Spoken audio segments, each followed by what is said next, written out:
9 mois de grossesse, c'est le temps nécessaire pour la femme de donner vie à un enfant. Après l'accouchement, c'est un autre travail qui commence. La mère et le bébé sont suivis au quotidien par les médecins. En parlant du suivi de la femme après l'accouchement, nous avons ce que nous appelons le postpartum précoce et le postpartum tardif. Le postpartum précoce, c'est dans les 6 heures après l'accouchement. Donc en général, la femme doit rester en salle d'accouchement pour qu'on surveille le saignement. Est-ce que tout s'est bien passé? Est-ce qu'elle ne continue pas à saigner pour évaluer probablement qu'il y ait eu une complication et y pallier directement? Et est-ce qu'on pose le postpartum tardif? Ça veut dire après les 6 heures. La femme peut rentrer maintenant en salle d'hospitalisation avec les autres accouchés. Et à ce moment-là, on surveille ce qu'on appelle des paramètres, tension artérielle, le pouls, la fréquence cardiaque, la mise au sein du nouveau-né, parce que ça aussi c'est très important. La maman doit savoir mettre son enfant au sein, surtout les premiers pas, c'est-à-dire celle qui accouche pour la première fois. Ça doit être surveillé et être sûr quand la maman rentre à la maison qu'elle le fait très bien. La maman, en principe, doit rester au moins 48 heures en milieu hospitalier, pendant lesquels, effectivement, tous les jours, ces paramètres-là sont surveillés. Également, qu'elle a une très bonne hygiène, parce que l'hygiène aussi est importante pour la maman. À la maison, on doit être sûr qu'elle va pouvoir bien se laver, qu'elle doit pouvoir bien faire le nettoyage des parties intimes avec les restes de sécrétions qui s'écoulent après l'accouchement. Et également, après les 48 heures, lorsqu'on lui donne, on la fait sortir, donc on lui fait une ordonnance de sortie pour l'hôpital. L'ordonnance ne consiste pas seulement aux médicaments. L'ordonnance consiste aussi au rendez-vous ultérieur et à la nutrition. La maman sort, il y a des médicaments après, mais il y a également les conseils sur comment elle va se comporter, sa nutrition, son hygiène, son sommeil, le sommeil qui est très important, les activités à la maison, comment elle doit essayer de se ménager pour ne pas être épuisée. Les premiers rendez-vous en général se fait 6 semaines après l'accouchement. Ça nous permet d'évaluer si tout se passe bien, si tout est rentré en place. Ça veut dire si l'utérus a repris sa taille presque normale, s'il n'y a plus d'écoulement, parce qu'après 6 semaines, normalement, la femme ne doit plus avoir des écoulements au niveau du vagin, elle ne doit plus avoir aucune douleur, elle ne doit pas avoir de la fièvre.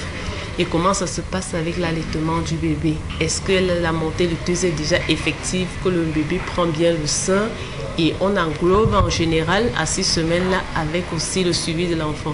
On voit est-ce que l'enfant a pris bien du poids? Est-ce que ça correspond à ce qu'il aurait dû avoir par rapport à son poids de naissance? Adeline échauffe pour la énième fois pour un massage à l'ancienne. Sa mère, n'ayant aucune notion en médecine, va administrer la séance de massage.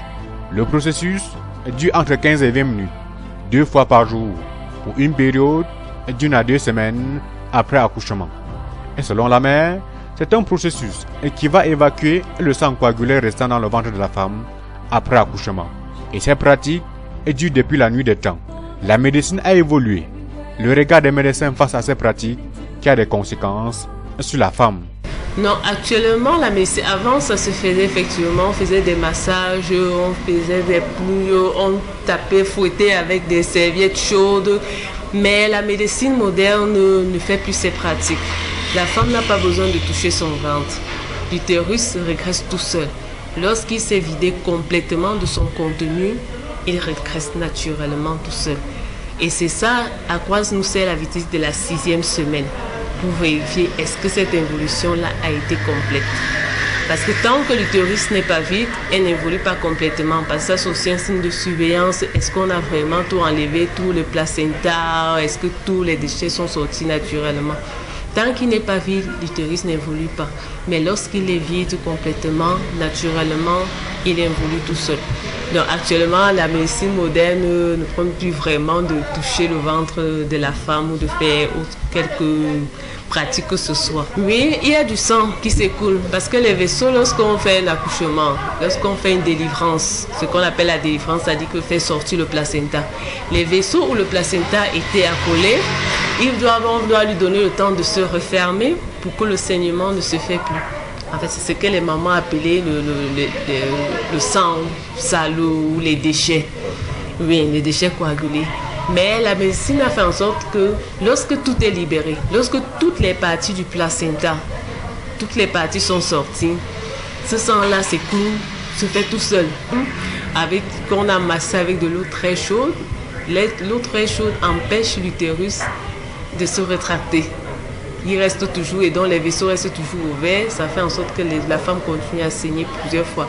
Ou alors on a vu des femmes qui se sont fait brûler avec de l'eau chaude parce qu'on a pu évaluer vraiment ce qu'elle peut supporter. On fait bouillir de l'eau presque pour masser une femme avec, on se retrouve avec des brûlures. Ça a des conséquences qu'on ne peut pas apprécier.